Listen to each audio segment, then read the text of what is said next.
थाना आगे थुआ होइछि शह शह बोतल मद। ए केउ मद काउंटर नुह बरं जबत होइतिबा विदेशी मद।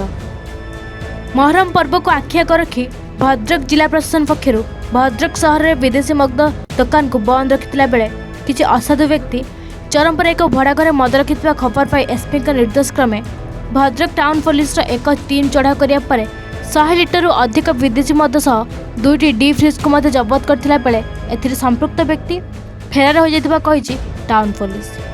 तेबे केउठु मद आसीछि ताहा जଣା पड़नथिला बेले तुषार बेहरा नामक व्यक्ति व्यापार उद्देश्य आनिथिबा सूचना मिलिछि बोली प्रतिक्रिया रखिछन्ति टाउन थाना अधिकारी प्रभांशु मिश्र।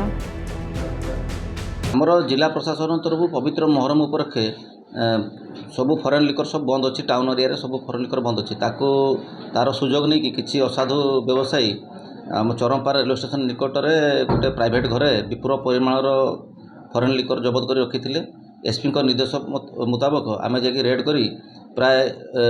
100 लिटर फरेन लिकर एवं 2टी डी फ्रिजर जबत करूँ एवं आक्यूजटी जेहेतु खसी पड़ी यथाशीघ्र आम धरिकी आईन परिसर भितर को आने चेष्टा करुँ ना आक्यूज धरा पड़ा पर विशेष भाव में जना पड़ तुषार बेहरा नामक जन लोकटी व्यवसाय करुला बेले आम खबर पाइचु और धरिया चेष्टा चलैचु। भद्रक सुप्रकांत राउतराय रिपोर्ट एन ओडिशा।